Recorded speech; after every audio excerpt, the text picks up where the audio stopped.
রে সন্তান বাবা মারে কষ্ট দিও না। তোমরা জানো না একটু মা ডাকার জন্য নবীজি কিভাবে দৌড়াইছে। মারে তো নবীজি পায় নাই, বাবারেও নবীজি পায় নাই। বলে শুনবানি গো, শুনো তাহলে খুব ভালো কইরা শুনো। নবীজি রাষ্ট্রের প্রেসিডেন্ট হয়ে গেলেন, বড় ক্ষমতাশীল হয়ে গেলেন। নবীজির মা নাই, বাবাও নাই। নবী আমার এতিম। খেলার সাথীগুলারে বাবার আয়সা কুলে করে নিয়ে যাইতো। নবী ছোটবেলায় রাস্তার দিকে তাকায়া থাকতো, দেখতো সব সাথী ভাইয়েরা তার বাবাদের কাঁধে উইঠা বাড়িতে যাইতো।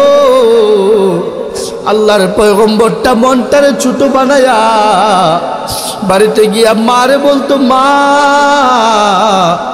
সবার বাবা গেছে, খেলার মাঠ থেকে নিয়ে আসছে। মা গো আমার বাবা কোথায়? আমার বাবা কি কোনোদিন আসবে না? আমেনা বুকটার সাথে জড়াইয়া বলতো, সন্তান তুই যে বড় এতিম, তোর এতিম থাকার কারণে তোরে কেউ দুধ খাওয়ানোর জন্য নিতে চায় নাই। হালিমা জানি তোরে কেমনে কেমনে নিছে জানি না। সন্তান রে, কত শত নারী আসছে তোরে নিয়ে গেছি, শুধু তোরে নাই নাই তোর বাবা নাই বইলা। তুই তো মোহাম্মদ, তুমি হইলা এতিম, তোমার বাবা আর এই জগতে আসবে না। যদি আল্লাহ চায় তাহলে তোমার বাবা তোমার সাথে ওই পরপারে দেখা করবে। শিশু মোহাম্মদ না কিছু বুঝে, না কথার ভাষা বুঝে। মার কথা শুই না চিৎকার দিয়া বলে, মা প্রত্যেক দিন আমি রাস্তার দিকে তাকাই, দেখি সবার বাবা আসে, আমার বাবা আসে না। সবার সাথে তার বাবা খেলায়, আমার সাথে কেউ খেলে না। এমন ভাবে মা না 6টা বছর তারে সান্ত্বনা দিল।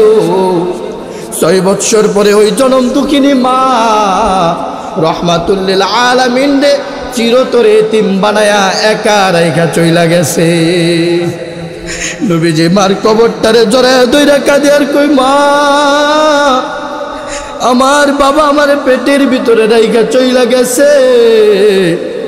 মা আমি তো এখনো কিছুই বুঝি না, তুমি কোথায় হারায়া গেলা?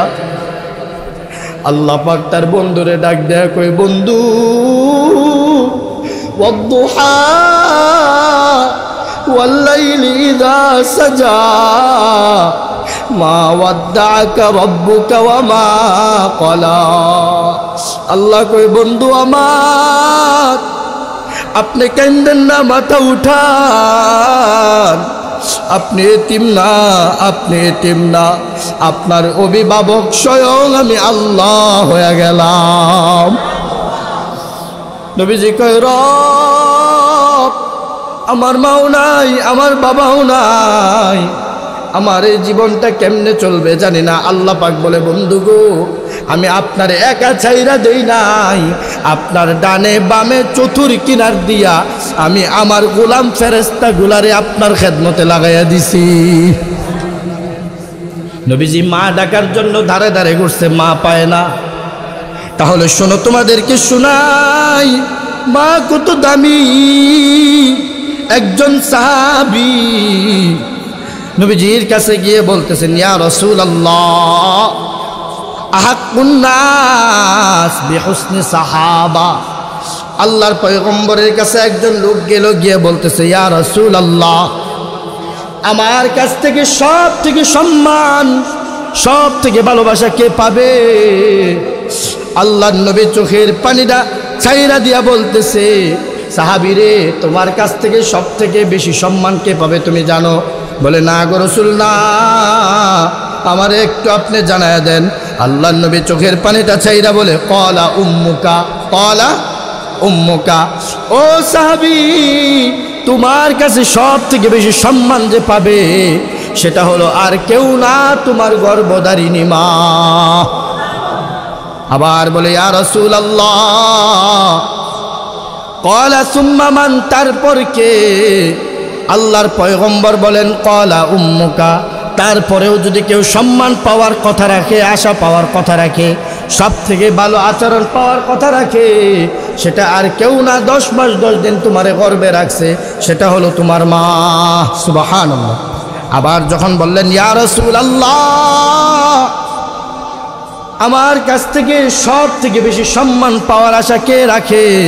আল্লাহর পয়গম্বর বলেন ক্বালা উম্মুকা, আবারও বললেন তোমার মা। সুবহানাল্লাহ বলেন।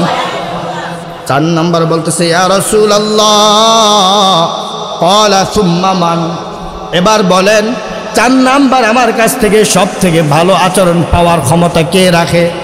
আল্লাহর পয়গম্বর চোখের পানিটা চাইরা বলে সাহাবারে, এমন একটা জায়গার মধ্যে আইসা বারবার খুঁতা দিতাছো, আমি নবী সহ্য করতে পারতেছি না। 4 নাম্বার তোমার কাছ থেকে সব থেকে বেশি সম্মানের আশা রাখে ক্বালা আবুকা, তোমার আব্বা। এ সন্তান, ওই যে বলতে চাইলাম নবীজি মা মা কইরা জীবনটা শেষ করছে, বাবা বাবা কইরা শেষ করছে, পায় নাই। আর তোমরা পাইছো মারে বৃদ্ধাশ্রমে পাঠাও, মারে তুই বলো, বাবারে তুই বলো, বাবারে বাড়ি থেকে বের করে দাও। না সন্তান না, এটা আল্লাহ পাকের নিষেধ। মা বাবার মুখের উপরে কথা বলা যাবে না, হুকুম কার? দেবে হাত মার খোদায়ে পাকেরা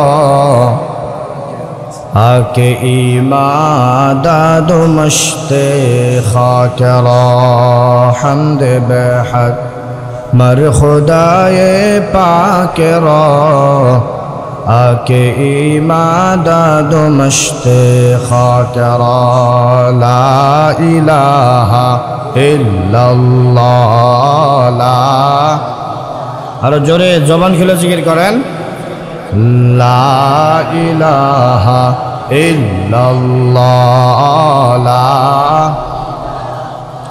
इल्लल्लाह, ला इलाहा, ला इलाहा इल्लल्लाह, ला इलाहा, ला इलाहा इल्लल्लाह मुहम्मदुर रसूलुल्लाह सल्लल्लाहु अलैहि वसल्लम। আলহামদুলিল্লাহ, আল্লাহ পাক রব্বুল আলামিনের দরবারে শুকরিয়া আদায় করছি যে মহান রব্বুল আলামিন আমাদেরকে পবিত্র এই শুক্রবার জুমার দিন একসাথে আসার এবং বসার মতো তৌফিক দিয়েছেন। সেজন্য কি আমরা খুশি না বেজার? তাহলে চিৎকার দিয়ে শুকরিয়া আদায় করেন, বলেন আলহামদুলিল্লাহ। শুকরিয়ার আওয়াজ এত আসতে হইলে হইব, আরো জোরে বলা লাগবে। আরেকবার বলেন আলহামদুলিল্লাহ। আমাদেরকে এই পর্যন্ত সুস্থ রাখছেন, ভালো রাখছেন, তিনার নাম কি? আল্লাহর নামটা এত আস্তে উচ্চারণ করলেন কে? আল্লাহর নাম কি? আমাদেরকে সুখে রাখছেন, শান্তিতে রাখছেন, ওই রবের নাম কি? আল্লাহ। আজকে খুব গুরুত্বপূর্ণ 4টা বিষয় নিয়ে কথা বলবো। কয়টা বিষয়? যারা ছেলেরা আসো, সন্তানেরা আসো, এই 4টা বিষয় আমি তোমাদের কাছ থেকে আজকে জুমার পর সবক নিব। এখন আসুক, পরে আসুক, আমি জিজ্ঞেস করব এই 4টা বয়ান কি এর উপরে হয়েছে, কোন বিষয়ের উপরে হয়েছে। মুসল্লি যারা আছেন খুব ভালোভাবে এই 4টা বিষয় মাথায় রাখবেন। এমন একটা জামানার মধ্যে আমরা এসে পড়ে গেছি, যে জামানাটা জাহিলিয়াতের যুগকেও হার মানাইয়া দিতেছে। আরে কি আজীব ব্যাপার, যেদিকে তাকায় ওদিকেই হয় বাপ নয় মা নয় ছেলে, একটা না একটা আছেই। এটা কেন হচ্ছে? এই কারণে আজকে আমরা এই বিষয়গুলো নিয়ে আলোচনা করে এটা বুঝবো যে আল্লাহ পাক রব্বুল আলামিন কি এই ব্যাপারে কোরআনে কোনো দিক নির্দেশনা দিয়েছেন কিনা। অনেক সময় আমাদের সন্তানদেরকে হাজী সাহেবের মতো দেখতে, একদম আল্লাহওয়ালা মানুষ, একটা বাচ্চা ছেলের উস্কায়া দেয় বাবার বিরুদ্ধে, মার বিরুদ্ধে, দেয় না? বলেন, কথা বলেন না কেন? আর সন্তানরাও এই শয়তানগুলোর কথা শুনে বাবা মার সাথে লাগিয়ে যায়। আজকে 3টা আয়াত এবং 2টা হাদিসের উপরে আলোচনা করব যে সন্তানদের বাবা মার জন্য করণীয় কি, আর বাবা মার সন্তানের জন্য করণীয় কি করব ইনশাআল্লাহ। দরকার আছে না এই আলোচনাটা? আল্লাহ পাক রব্বুল আলামিন আমাদের উপরে নামাজকে কি ফরজ করছেন নাকি ওয়াজিব? আরো জোরে বলেন। রোজা রাখা কি ফরজ না সুন্নত না ওয়াজিব? ফরজ। হজ করা যদি সামর্থ্য থাকে ফরজ না সুন্নত না ওয়াজিব? ফরজ। ঠিক নামাজ পড়া যেমন ফরজ, রোজা রাখা যেমন ফরজ, হজ করা যেমন ফরজ, আল্লাহ পাক বলতেছে সন্তান যদি তার বাবা মা জীবিত থাকে তার বাবা মার সাথে ভালো আচরণ করা এটাও সন্তানের উপর ফরজ। সুবহানাল্লাহ। কি বলেন? কি ফরজ? এটা নফল না, সুন্নত না, আল্লাহ পাক বলতেছেন এটা ফরজ। নামাজ পড়ি, রোজা রাখি, হজ করি, সন্তানদের ব্যাপারে আল্লাহ পাক বলতেছেন সন্তান হজ করলেই হবে না, আর রোজা রাখলেই হবে না, দান খয়রাত বেশি করলেই হবে না। সন্তান যদি তোমার বাবা মা জীবিত থাকে হজের প্রয়োজন নাই, মার মাথার মধ্যে চুমা খাও, বাবার হাতের মধ্যে চুমা খাও, আল্লাহ পাক একটা উমরা হজের সওয়াব দিয়ে দিবেন। আমার কথা না, কথা কার? আল্লাহ। এই বিষয়গুলো আজকে খুব সুন্দর করে সকালে নোট করছে, এই কারণে শীত নিয়ে বসছি। আল্লাহ পাক রব্বুল আলামিন যেমন নামাজটারে ফরজ করছে, রোজাটারে ফরজ করছে, হজটারে ফরজ করছে, যাকাত দেওয়াটারে ফরজ করছে, ঠিক তদ্রুপ সন্তানের উপর বাবা মা আনুগত্য, বাবা মার আনুগত্য করবে, এটাও সন্তানের উপর কি এরকমই একটা ফরজ।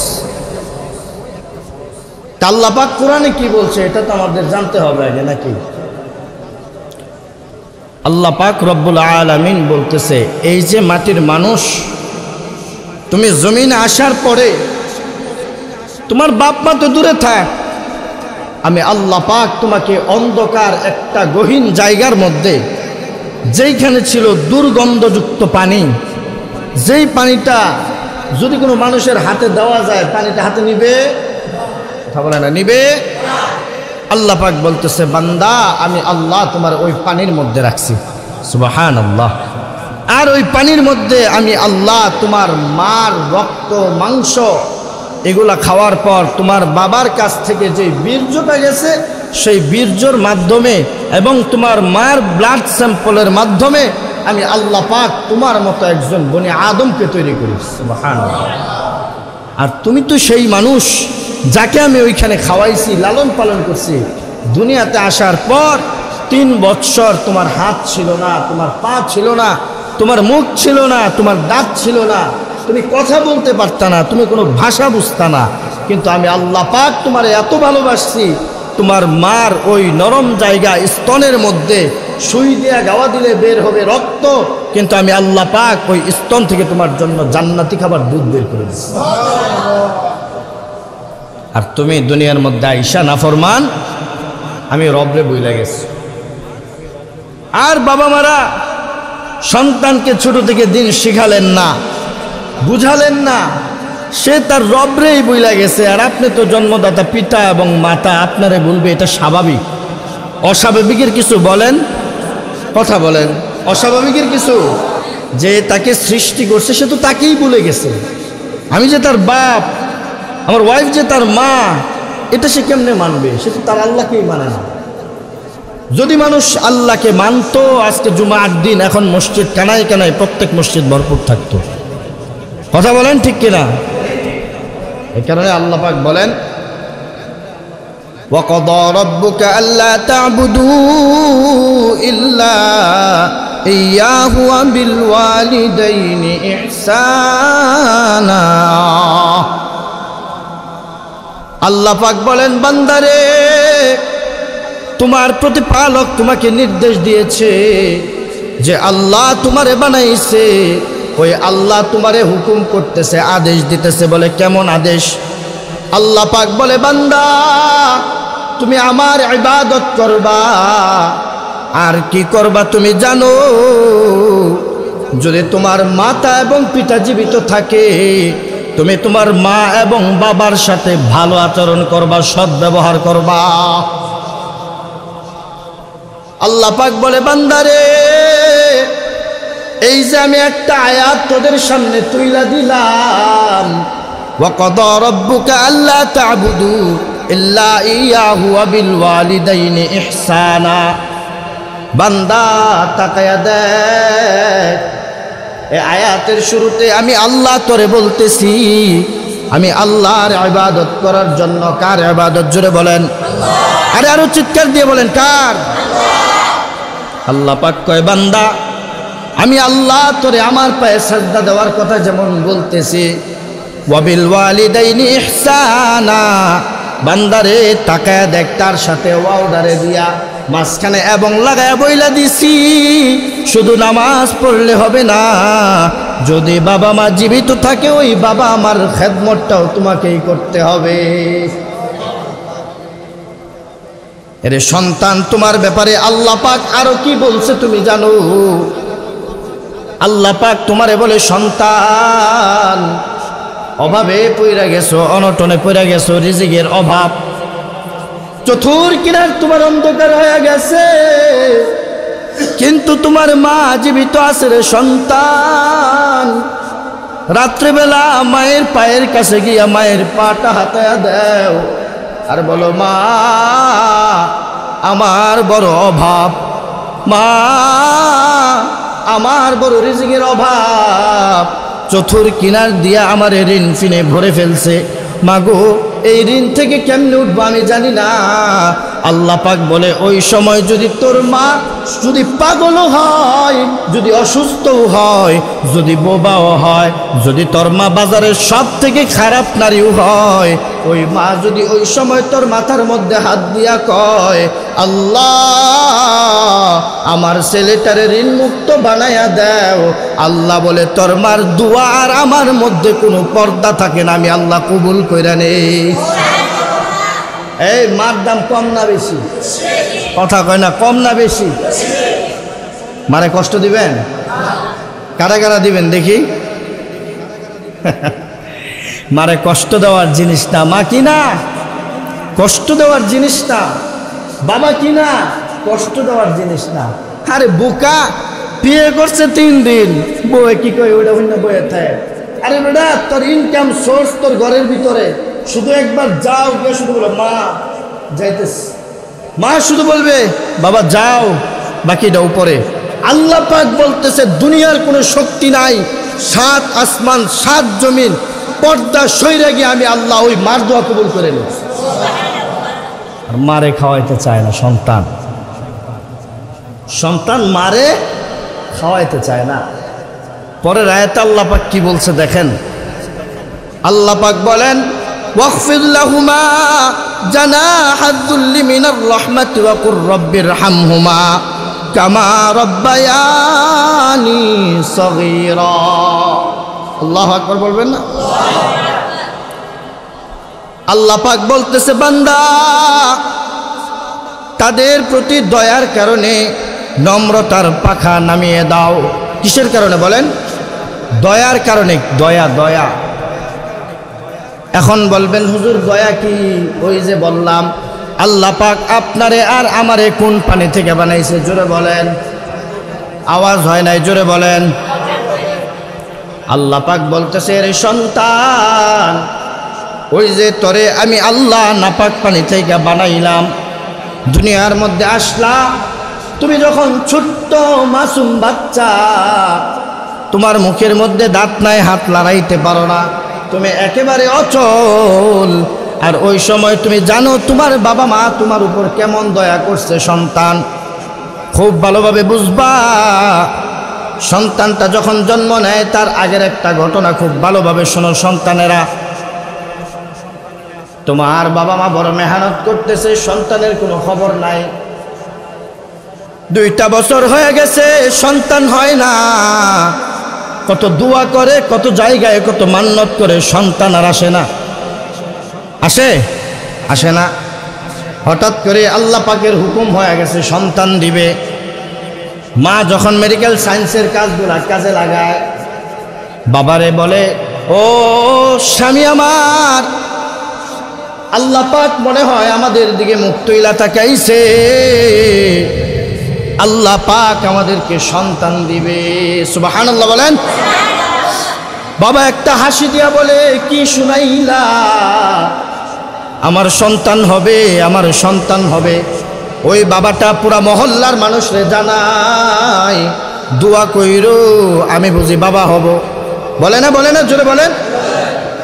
আরে সন্তান তোমার বাবা, তুমি দুনিয়াতে আসার আগে কত মানুষের দ্বারে দ্বারে গেছে জানো না রে সন্তান? জানো না? জুতাটারে ক্ষয় করে ফেলছে। কত মসজিদে গিয়া ইমাম সাহেবরে বলছে, হুজুর আমার সন্তান হয় না বহুদিন, আল্লাহ পাক আজকে আমার একটা খুশির সংবাদ শুনাইছে, আমার মনে হয় সন্তান হবে, দোয়া চাই যেন সবাই ভালো থাকে। ইমাম সাহেব দোয়া করে, মসজিদে মসজিদে দোয়া হয়, পাড়ায় পাড়ায় তোমার জন্য দোয়া হয়। এরে সন্তান দুনিয়াতে আসলা, আসার পর তোমার মারে তুমি কত কষ্ট দিছো তুমি জানো না? আজকে সন্তানেরা গর্ভধারিণী মার পেটের মধ্যে লাথি দেয়, নাউজুবিল্লাহ বলেন। আল্লাহ পাক ওই সমস্ত সন্তানদের উপর গজব নাজিল করুন, বলেন আমিন বলেন। এদের হেদায়েতের দরকার নাই। যারা জান্নাতের দরজায় লাথি দেয় এদের কোনো হেদায়েত নাই, এদের উপর আল্লাহ লানত গজব, এগুলো ধ্বংস হোক। আল্লাহ নবী দোয়া করছেন, অন্য কেউ না। আমিন বলেন। সন্তান তুমি জানো না, ওই যে তোমার 10 মাস 10 দিন এই পেটের মধ্যে তোমার আম্মা গর্ভের মধ্যে নিচে গো, খাবার খাইতে বসলে একটা লাথি মারছো, মা আর খাবার খাইতে পারে নাই, তারপরেও বলে না আমার পেটের সন্তান আমারে লাথি দিছে। মা পেটের মধ্যে হাতায় আর হাসে, অথচ এক একটা লাথি দেওয়ার পরে প্রায় 80 থেকে 90 সেলসিয়াস তাপমাত্রার ব্যথা মার শুরু হয়ে যায়। সন্তান বুঝো কোত্থেকে আসতো, একটু বুঝো। মা মাঝে মধ্যে পেটের ব্যথায় নিচা হয়ে যাইতো, মাঝে মধ্যে সারাটা রাত মা তোমার নিয়ে জায়গা থাকতো, মা ওইটা বসতো আবার হাঁটাহাঁটি করতো। যেই বাবাটারে আজকে কাদাও, ওই বাবাটা তোমার মার ডানাটা দইরা হাঁটাইতো আর বলতো আর মাত্র 2টা মাস, তারপরে আল্লাহ পাক আমাদেরকে সন্তান দিয়ে দিবে, তুমি অসুস্থ হয়ে যাইবা। আরে সন্তান জানো, এত কিছুর পরে যখন তুমি দুনিয়ার মধ্যে আসলা, আরে পুষ্মায়া শীতের রাত, কম্বল ছাড়া মানুষ ঘুমায় না, ল্যাপ ছাড়া মানুষ ঘুমায় না। ওরে সন্তান তুমি প্রস্রাব করে দিছো, তোমার মা তোমার 1 মিনিটের জন্য খালি গায়ে রাখে নাই। তোমার বাবা তোমার 1 মিনিটের জন্য ধাক্কা দিয়ে দূরে সরায় দেয় নাই। প্রস্রাব করে দিছো, পুরো তুষকটা ভিজা গেছে, মা জানে ওই তুষকের মধ্যে যদি তোমার শুয়ায় তাহলে তোমার ঠান্ডা লাগিয়ে যাইব। ওই মা সারাটা রাত তোমার বুকের মধ্যে নিয়া, মার চোখে ঘুম নাই, বাবার চোখে ঘুম নাই, তোমারে সারাটা রাত তোমার বাবা মা পাহারা দেয়। এত কষ্টের সন্তান তুমি, তোমারে দুনিয়ার মধ্যে এইভাবে তোমার বাপ মা তোমারে লালন পালন করছে। আজকে যেই বাবার গাড়ে দইরা বাবারে ঘর থেকে বের করে দাও, যেই মাটারে বৃদ্ধাশ্রমে দিয়া দাও, তুমি কি জানো কত মানুষের মা নাই? তুমি কি জানো কত শিশু জন্মের পরে মারে আর মা বইলা ডাক দিতে পারে নাই? কত শিশু বাবারে বাবা বইলা ডাক দিতে পারে না? কত শিশুগুলা ঈদের দিন মানুষের দুয়ারে দুয়ারে ঘুরে দেখে সন্তানগুলা মা মা বইলা ডাকে, কেমন যেন একটা শান্তি লাগে। কিন্তু এতিম শিশুগুলা মারেও পায় না, ডাকতেও পারে না। আর তুমি আর আমি কপাল পুরো সন্তান মা ডারে গড়তে বাইর করে দেই। নাউজুবিল্লাহ বলো। তুমি কি জানো তোমার আল্লাহ তোমারে কি বলছে? বলে ওয়াকফিদ লাহুমা জানাহাজ যুল্লি মিনার রাহমাতি ওয়াকুর রব্বির হামহুমা কামা রব্বায়ানি সগীরা। আল্লাহ বলে তুমি তাদের প্রতি দয়ার কারণে নম্রতার আচরণ করো। যেই বাবাটারে তুই বইলা সম্বোধন দাও, যেই মাটারে তুই বইলা সম্বোধন দাও, বউয়ের কথাই যে মার সাথে উঁচা গলায় আওয়াজ করো। আল্লাহ পাক বলতেছে রে সন্তান, ভুইলা যাও না তুমি যখন ছোট্ট ছিলা তোমার মা কিন্তু সারা রাত ঘুমায় নাই। তুমি যখন দুনিয়াতে আসতো তোমার মা একটা চিৎকার দিছে, এক একটা টানা দিয়া কত লম্বা হয়ে গেছে, কত ব্যথা বেদনার পরে তুমি দুনিয়ার মধ্যে আসছো। ওই মার মুখের উপরে উচ্চ আওয়াজে কথা বইল না, নিষেধ কার? জোরে বলেন, আরে কথা বলেন, জোরে বলেন কার? আল্লাহ আপনার আমার মার ব্যাপারে কোরআনের মধ্যে বলতেছেন, ওই যে তোমার তখন দয়া কইরা তারা মারে নাই, হত্যা করে নাই, তোমারে দুনিয়ার আলো বাতাস দেখাইছে, ওই কারণে তুমি মার প্রতি বাবার প্রতি নম্রতার আচরণ করো। বলে কেমন নম্রতা? বাবার সাথে উচ্চ কণ্ঠে কথা বলা নিষেধ করছেন আল্লাহ। জোরে বলেন কে? মার দিকে চোখ রাঙায় তাকাইতে নিষেধ করছেন কে? আরে গোলাম, তোমার মা বাবা তোমার কাছে কত দামি তুমি জানো না? তোমার স্ত্রী তোমার কাছে দামি না? আল্লাহ পাক তোমার স্ত্রীর কথা কোরআনে এত মায়া লাগায়া বলে নাই, তোমার মার কথা আর তোমার বাবার কথা যেইভাবে বলছে। আজকে মা আছে বাবা আছে, ব্যথা বুঝো না। যার মা নাই বাবা নাই, ওই যে ওই পিছনে ফিরে গেলে এতিমগুলা ঘুংরায়া ঘুংরায়া কাঁদে। মারে বাড়িতে গেলে মা বইলা ডাক দিতে পারে না, বাবারে আর বাবা বইলা ডাক দিতে পারে না। এরে সন্তান, তুমি যখন ছোট্ট ছিলা তোমার বাবা তোমার আঙ্গুলগুলার মধ্যে দইরা তোমারে হাঁটা শিখাইছে। সুবহানাল্লাহ বলেন। এই কারণে আল্লাহ পাক বলে না রে সন্তান না, ওই যে তোমার প্রতি রহম করছে, দয়া করছে, ওই কারণে আমি আল্লাহ পাক বলতেছি বান্দা খবরদার খবরদার, মারে ধমক দিও না, বাবারে ধমক দিও না। যদি এই ধমক দেওয়ার পরে মা বাবারে কষ্ট দেওয়ার পরে যদি বাইতুল্লাহর পাথর হাজরে আসওয়াদ বুকে নিয়ে ঘুরো, আমার আল্লাহ বলতেছে তোমার মতো নালায়েকের কোনো ইবাদত আমি আল্লাহ কবুল করব না। কষ্ট দাও মিয়া। এই যে এক সন্তান জালুবাজার, আহা কেন মেরা ফেললি ভাই? তোর মা লাগতো না দিয়ে দিতি? কত এতিম সন্তান দাঁড়ায় আছে মা নেওয়ার জন্য, তোর বাপ লাগতো না দিয়ে দিতি? এত বলি আপনাদেরকে, সন্তানদেরকে মোবাইল দিয়েন না। যখন সন্তানগুলা কর্মঠ হবে তখন নিজের টাকা দিয়ে মোবাইল কিনবে, নিজের টাকা দিয়ে এমবি ঘুরবে, আপনারা দিয়েন না। দেখেন নিজের মারে নিজে জবাই করে ফেলছে, নিজের বাবারে নিজে জবাই করে ফেলছে, আবার স্বীকার করছে। 30 সাল গতকালকের ঘটনা। এক মোবাইল, এই মোবাইলের মধ্যে জুয়া খেলে। কিসের জুয়া খেলে? পোলাপান বাসায় এসে টাকা চাইছে, দেয় নাই, বাস মেরে ফেলছে। জুয়ার টাকাটা এত মূল্যবান ছিল, অথচ মারে মেরা ফেললি, বাপরে মেরা ফেললি। নালায়েকের বাচ্চা, যেই বাপ্পা যদি তোরে পারে পুত্তা ফেলতো, দুনিয়ার মধ্যে কোনো বিচার হইতো না। আল্লাহর আদেশ, আল্লাহর আদেশ। যেই সন্তানগুলা বাবা মার নামে বিচার ডাকে, আল্লাহর হুকুম এটা। তোমার উপর তোমার বাবা মার কি ইহসান তুমি জানো? তোমার যে 18 বছর পালছে, এটাই তোমার উপরে সবচেয়ে বড় ইহসান করছে, সবচেয়ে বড় সম্পদ তোমাকে দিছে। আবার টাকা চাও, আবার সম্পদ চাও, আবার ব্যবসা বাণিজ্য চাও। নালায়েকের ঘরের নালায়েক, কপাল পোড়ার দলেরা। আল্লাহ পাক বলতেছে 12 বছর পর্যন্ত তোমার বাবা মার উপর তোমার লালন পালনের দায়িত্ব বাবা মার উপর, মাত্র 12 বছর। কয় বছর জুড়ে বলেন? কথা বলে না, কয় বছর বলেন? আর আমরা একটা সন্তানকে পাইলে দেই কয় বছর? 25 বছর। কয় বছর? 25 বছর। এরপরেও সন্তান বাপ মারে ভালো পায় না। হায় রে কপাল পোড়া সন্তান। বাবা মা কিচ্ছু দিবে না তোমাকে। আল্লাহ বলতেছে যদি শুধু বাবা মা হাতটা মাথায় রাখে, দুনিয়ার সব থেকে ক্ষমতাশীল আল্লাহ পাক তোমারে বানায় দিব। মিয়া এত আস্তে কইলেন সুবহানাল্লাহ। বুঝেন নাই মনে হয় কথাটা। আল্লাহ পাক বলতেছে বাবা মার টাকা দিতে হবে না, সম্পদ দিতে হবে না। বাবা মা শুধু বলবে বাবা তোর কিছুই দিতে পারি নাই, আমি গরিব মানুষ বা আমি সব নষ্ট করে ফেলছি, আল্লাহ তোর একদিন দিব। যদি বাবা এটা হাইসাও বলে, মা এটা হাইসাও বলে, আল্লাহ বলেন তোর বাবা মার ওই দুয়া আমি আল্লাহ কবুল করে তোর বড় বানায় দেন।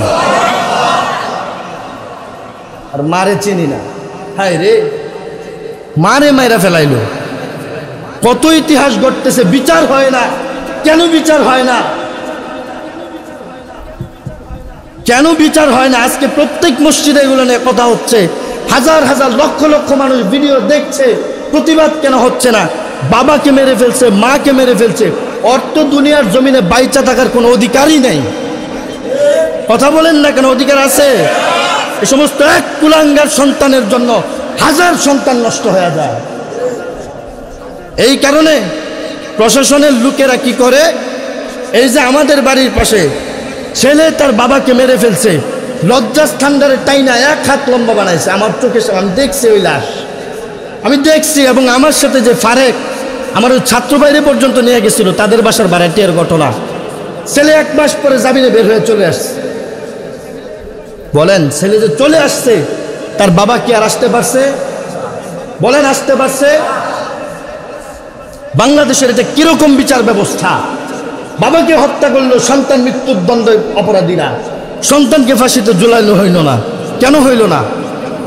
অথচ কিতাবের মধ্যে স্পষ্ট আছে, যদি কোনো সন্তান বাবা মার নামে বিচার ডাকে, আর সেখানে গিয়ে যদি তার বাবা বলে আমার এই সন্তানকে এই মুহূর্তে হত্যা করতে হবে, বলে কেন কেন সেটা বলবো না, আমার মন চাইছে তাকে হত্যা করেন, সে অপরাধী, তার অপরাধ কি একটাই, সে আমার নামে বিচার ডাকছে, আমি তার জন্ম দিছি, সে আমার নামে বিচার ডাকছে, কেন এই অপরাধে তাকে হত্যা করেন। তো কিতাবের মধ্যে আসছে, রসুলের হাদিসের মধ্যে আসছে, এটাই আল্লাহ পাকের হুকুম। ওই সন্তানকে তখন সেহের করা, হত্যা করা, অর্থাৎ জবাই করা ফরজ, বাবাকে না। আর বাংলাদেশের কি আইন এগুলা! এক এক করে কত বাবা মারে হত্যা করতেছে। করোনার সময় কত মারে কত সন্তান হত্যা করে ফেলছে। একটা সন্তান এই পর্যন্ত ফাঁসি হয়েছে, কেউ শুনছেন? এই জোরে আওয়াজ করেন, শুনছেন? এই কারণে আজকে এই মসজিদ থেকে বলতে চাচ্ছি, মিম্বার থেকে বলতে চাচ্ছি, এই সমস্ত কুলাঙ্গার সন্তান যাদের আছে, যেই কুলাঙ্গার সন্তানরা বাবা মাকে হত্যা করে, যাকে এই পর্যন্ত অ্যারেস্ট করা হয়েছে যে 2 জনকে, আমাদের স্পষ্ট দাবি হলো, প্রত্যেকটা 18 কোটি মুসলমানের অন্তরের দাবি হলো, সারা পৃথিবীর মুসলিম উম্মার দাবি হলো, ওই কুলাঙ্গারের শাস্তি শুধু কারাগার না, ওই কুলাঙ্গারকে প্রকাশ্যেই না, হত্যার বদলে হত্যা করতে হবে। এছাড়া আর কোনো কথা নাই।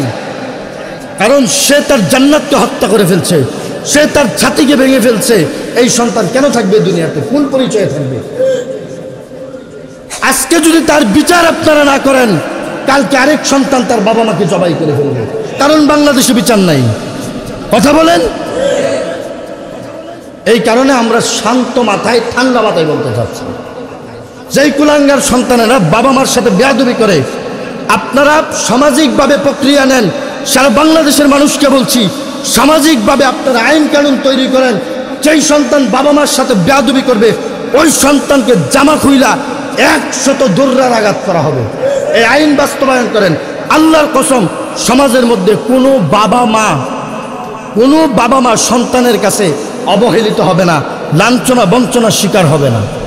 কইরা দেখেন, কোরআনের আইন বাস্তবায়ন করে দেখেন।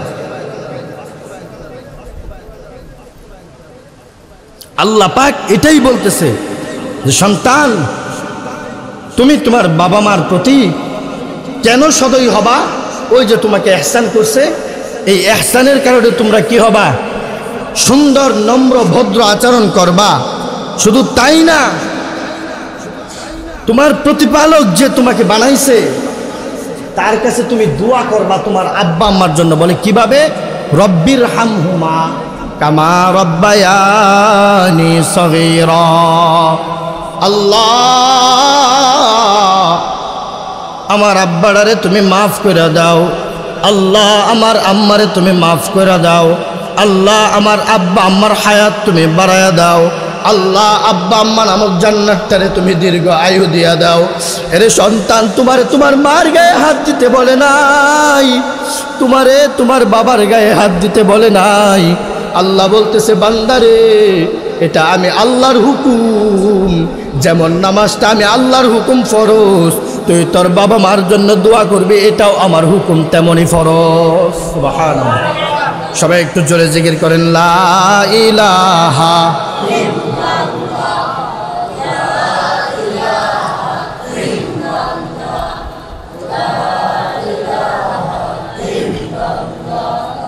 লা ইলাহা ইল্লাল্লাহ লা ইলাহা লা ইলাহা ইল্লাল্লাহ মুহাম্মাদুর রাসূলুল্লাহ সাল্লাল্লাহু আলাইহি ওয়াসাল্লাম। আল্লাহ পাক কোরআনের মধ্যে যত জায়গায় বাবা মার খেদমতের কথা বলছে, তার আগে হয়তো বা আল্লাহ পাকের ইবাদতের কথা আসছে, তারপরে বাবা মার খেদমতের কথা আসছে। রাসূল যত হাদিস বর্ণনা করছেন বাবা মার সম্মান বুঝাইতে গিয়ে বলতেছেন যে আগে তো আল্লাহ পাকের ইবাদত করবাই, তারপরে বাবা মার খেদমত ওটার সাথেই করবা। যদি না করো, বাবা মারে লাথি দিলা, পান্তা ভাত খাওয়াইলা, তুমি গোস্ত পোলাও মাংস খাইলা, আল্লাহ পাক তোমার ওই রিজিকও তুইলা নিব, তোমার ওই ইনকামও তুইলা নিব, তোমার আল্লাহ পাক গজবে পরিণত করবো। নাউযুবিল্লাহ। একটা হাদিস বলি শুনেন। আন আব্দুল্লাহ ইবনে মাসউদ রাদিয়াল্লাহু তাআলা আন قال سألت النبي صلى الله عليه وسلم أي العمل أحب إلى الله। আল্লাহর পয়গম্বরের একজন বড় সাহাবী ছিলেন, যার নাম ছিল আব্দুল্লাহ ইবনে মাসউদ। আব্দুল্লাহ ইবনে মাসউদ রাদিয়াল্লাহু তাআলা আনহু নবীজিকে বলে, ইয়া রাসূলুল্লাহ, আজকে আপনার কাছে আমি জানতে চাই আল্লাহর কাছে সবথেকে পছন্দের ইবাদত কি? কোন ইবাদতটা আল্লাহ পাক পছন্দ করেন, ভালোবাসেন? আল্লাহর নবী কোনো কথা বললেন না, এক কথায় উত্তর দিলেন, ক্বালা আস-সালাতু আলা ওয়াক্তিহা। সুবহানাল্লাহ বলেন। আল্লাহর নবী বলেন, ও আব্দুল্লাহ ইবনে মাসউদ, আল্লাহ পাক সব থেকে পছন্দ করেন এই যে তার হুকুম নামাজ, এটাকে সময় মতো আদায় করাকে আল্লাহ পাক সব থেকে বেশি পছন্দ করেন। আব্দুল্লাহ ইবনে মাসউদ বলেন, কুলতু সুম্মা আইয়ু ইয়া রাসূলুল্লাহ, তারপর আল্লাহ পাক কোন ইবাদত পছন্দ করেন, কোন কাজ পছন্দ করেন? আল্লাহর নবী মুহাম্মদুর রাসূলুল্লাহ বলেন, ক্বালা বিররুল ওয়ালিদাইনি, ক্বালা বিররুল ওয়ালিদাইনি। বলতেছেন, ও আব্দুল্লাহ ইবনে মাসউদ, আল্লাহ পাক তারপর যে ইবাদত পছন্দ করেন তার নামাজের পরে ওই ইবাদতটাই রবের কাছে পছন্দ। যেই সন্তান তার বাবা মারে পাইল এবং ওই সন্তান তার বাবা মার সাথে সদয় আচরণ করলো, বিনয়ী আচরণ করলো, বাবা মার খেদমত করলো, বাবা মারে সন্তুষ্ট করলো, আল্লাহ পাক আমারে জানাইয়া দিছে গো, আল্লাহ পাক ওই সন্তানের জন্য জান্নাতটারে বরাদ্দ কইরা দিছে। সন্তান জানো, নামাজ পড়লে যেমন জান্নাতে যাইবা, নামাজটা যেমন জান্নাতের চাবি গো। তুমি কি জানো না চাবিরও ধার থাকে, চাবিরও কি থাকে? কথা বলেন, চাবিরও কি থাকে? আল্লাহর নবী বলেন চাবিরও ধার থাকে গো। ওই জান্নাতের তালার চাবিরও একটা ধার দেওয়ার মেশিন আছে, ওই মেশিনটা হলো তোমার জীবন্ত বাবা মা। আরে সন্তান, বাবা মারে কষ্ট দিও না। তোমরা জানো না একটু মা ডাকার জন্য নবীজি কিভাবে দৌড়াইছে? মারে তো নবীজি পায় নাই, বাবারেও নবীজি পায় নাই। বলে শুনবানি গো, শুনো তাহলে খুব ভালো কইরা শুনো। নবীজি রাষ্ট্রের প্রেসিডেন্ট হয়ে গেলেন, বড় ক্ষমতাশীল হয়ে গেলেন। নবীজির মা নাই, বাবাও নাই, নবী আমার এতিম। খেলার সাথীগুলারে বাবার আয়সা কুলে করে নিয়ে যাইতো। নবী ছোটবেলায় রাস্তার দিকে তাকায়া থাকতো, দেখতো সব সাথী ভাইয়েরা তার বাবাদের কাঁধে উইঠা বাড়িতে যাইতো। আল্লাহর পয়গম্বরটা মনটারে ছোট বানায়া বাড়িতে গিয়া মারে বলতো, মা সবার বাবা গেছে, খেলার মাঠ থেকে নিয়ে আসছে। মা গো আমার বাবা কোথায়, আমার বাবা কি কোনোদিন আসবে না? আমেনা বুকটার সাথে জড়ায়া বলতো, সন্তান তুই যে বড় এতিম, তোর এতিম থাকার কারণে তোরে কেউ দুধ খাওয়ানোর জন্য নিতে চায় নাই। হালিমা জানি তোরে কেমনে কেমনে নিছে জানি না। সন্তান রে, কত শত নারী আসছে তোরে নিয়ে গেছি, শুধু তোরে নাই নাই তোর বাবা নাই বইলা। তুই তো মোহাম্মদ, তুমি হইলা এতিম, তোমার বাবা আর এই জগতে আসবে না। যদি আল্লাহ চায় তাহলে তোমার বাবা তোমার সাথে ওই পরপারে দেখা করবে। শিশু মোহাম্মদ না কিছু বুঝে, না কথার ভাষা বুঝে। মার কথা শুই না চিৎকার দিয়া বলে, মা প্রত্যেক দিন আমি রাস্তার দিকে তাকাই, দেখি সবার বাবা আসে, আমার বাবা আসে না। সবার সাথে তার বাবা খেলায়, আমার সাথে কেউ খেলে না। এমন ভাবে মা না 6টা বছর তারে সান্ত্বনা দিল। 6 বছর পরে ওই জনম দুঃখিনী মা রহমাতুল্লিল আলামিন রে চিরতরে এতিম বানায়া একা রাইখা চইলা গেছে। নবীজি মার কবরটারে জড়ায়া ধইরা কাঁদে আর কই, মা আমার বাবা আমার পেটের ভিতরে রাইখা চইলা গেছে। মা আমি তো এখনো কিছুই বুঝি না, তুমি কোথায় হারায়া গেলা? আল্লাহ পাক তার বন্ধুরে ডাক দেয়া কই, বন্ধু ওয়াদ্দুহা ওয়াল্লাইলি ইযা সাজা মা ওয়াদ্দাআকা রাব্বুকা ওয়া মা ক্বালা।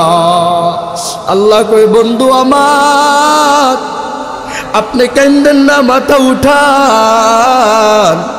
আপনি এতিম না, আপনি এতিম না, আপনার অভিভাবক স্বয়ং আমি আল্লাহ হয়ে গেলাম। নবীজি কয়, রব আমার মাও নাই, আমার বাবাও নাই, আমার এই জীবনটা কেমনে চলবে জানি না। আল্লাহ পাক বলে, বন্ধু গো আমি আপনার একা ছাইরা দেই নাই, আপনার ডানে বামে চতুর কিনার দিয়া আমি আমার গোলাম ফেরেশতা গুলারে আপনার খেদমতে লাগাইয়া দিছি। নবীজি মা ডাকার জন্য ধারে ধারে ঘুরছে, মা পায় না। তাহলে শোনো, তোমাদেরকে শোনাই, মা কত দামি একজন সাহাবী। নবীজির কাছে গিয়ে বলতেছেন, ইয়া রাসূলুল্লাহ আহাক্কুন নাস বিহুসনি সাহাবা। আল্লাহর পয়গম্বরের কাছে একজন লোক গেল, গিয়ে বলতেছে, ইয়া রাসূলুল্লাহ আমার কাছ থেকে সব থেকে সম্মান, সব থেকে ভালোবাসা কে পাবে? আল্লাহর নবী চোখের পানিটা ছাইরা দিয়া বলতেছে, সাহাবী রে তোমার কাছ থেকে সব থেকে বেশি সম্মান কে পাবে তুমি জানো? বলে, না গো রাসূল না, আমারে একটু আপনি জানায়া দেন। আল্লাহর নবী চোখের পানিটা ছাইরা বলে, ক্বালা উম্মুকা, ক্বালা উম্মুকা। ও সাহাবী, তোমার কাছে সব থেকে বেশি সম্মান যে পাবে সেটা হলো আর কেউ না, তোমার গর্ভধারিণী মা। আবার বলে, ইয়া রাসূলুল্লাহ ক্বালা সুম্মা মান, তারপর কে? আল্লাহর পয়গম্বর বলেন, ক্বালা উম্মুকা। তারপরেও যদি কেউ সম্মান পাওয়ার কথা রাখে, আশা পাওয়ার কথা রাখে, সব থেকে ভালো আচরণ পাওয়ার কথা রাখে, সেটা আর কেউ না, 10 মাস 10 দিন তোমারে গর্ভে রাখছে, সেটা হলো তোমার মা। সুবহানাল্লাহ। আবার যখন বললেন, ইয়া রাসূলুল্লাহ আমার কাছ থেকে সব থেকে বেশি সম্মান পাওয়ার আশা কে রাখে? আল্লাহর পয়গম্বর বলেন, ক্বালা উম্মুকা। আবারও বললেন, তোমার মা। সুবহানাল্লাহ বলেন। 4 নম্বর বলতেছে, ইয়া রাসূলুল্লাহ ক্বালা সুম্মা মান। এবার বলেন 4 নাম্বার আমার কাছ থেকে সব থেকে ভালো আচরণ পাওয়ার ক্ষমতা কে রাখে? আল্লাহর পয়গম্বর চোখের পানিটা চাইরা বলে, সাহাবারে এমন একটা জায়গার মধ্যে আইসা বারবার খুঁতা দিতাছো, আমি নবী সহ্য করতে পারতেছি না। 4 নাম্বার তোমার কাছ থেকে সব থেকে বেশি সম্মানের আশা রাখে ক্বালা আবুকা, তোমার আব্বা। এ সন্তান, ওই যে বলতে চাইলাম নবীজি মা মা কইরা জীবনটা শেষ করছে, বাবা বাবা কইরা শেষ করছে, পায় নাই। আর তোমরা পাইছো মারে বৃদ্ধাশ্রমে পাঠাও, মারে তুই বলো, বাবারে তুই বলো, বাবারে বাড়ি থেকে বের করে দাও। না সন্তান না, এটা আল্লাহ পাকের নিষেধ। মা বাবার মুখের উপরে কথা বলা যাবে না, হুকুম কার? আরে জোরে বলেন কার? আরো জোরে বলেন কার?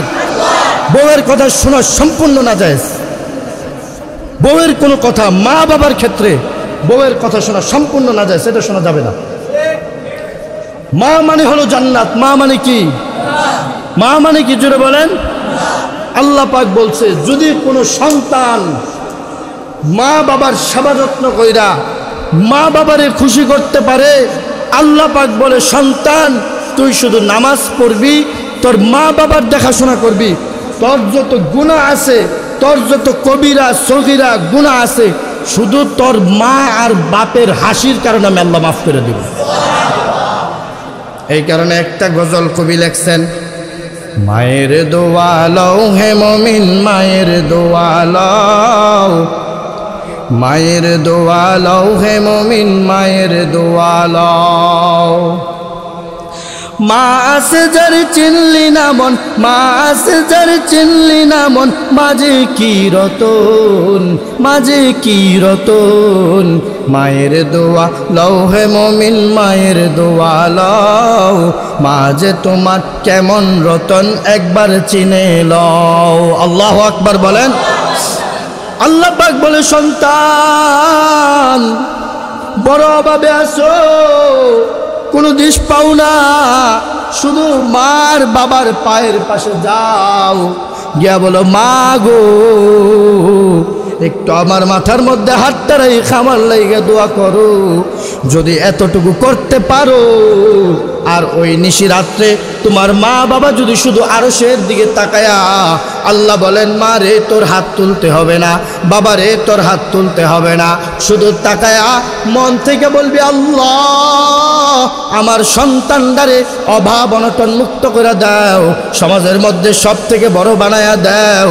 আল্লাহ পাক বলে মা তুই আসল পাইতা চাওয়ার আগে, বাবা তুই চোখের পারে ছাইরা দাঁড়ে বিজার আগে, আমি আল্লাহ তোদের উভয়ের দোয়ায় কবুল কইরা নিব।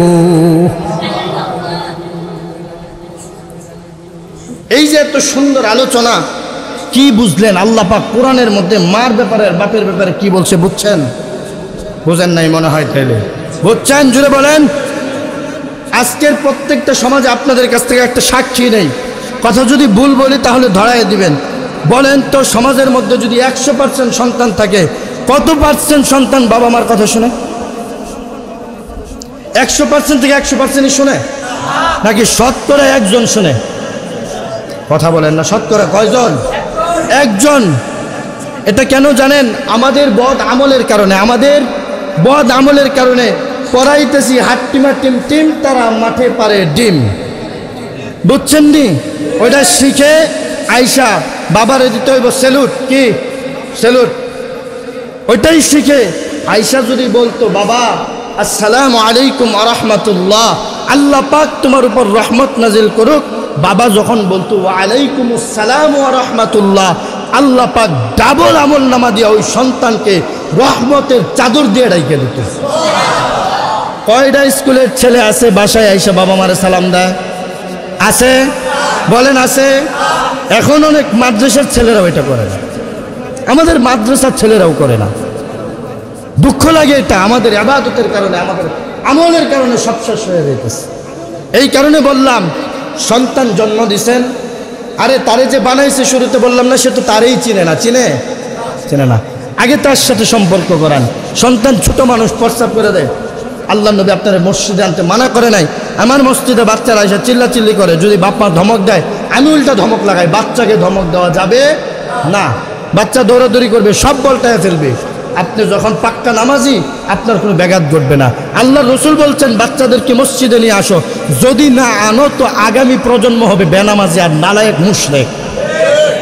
এই কারণে আপনাদেরকে বললাম বাবারা যাদের বাচ্চা হইছে বাচ্চা যারা একটু হাঁটতে পারে এগুলারে মসজিদে নিয়ে আসেন, এগুলারে বক্তব্য দেন, এগুলারে দিন শিখান।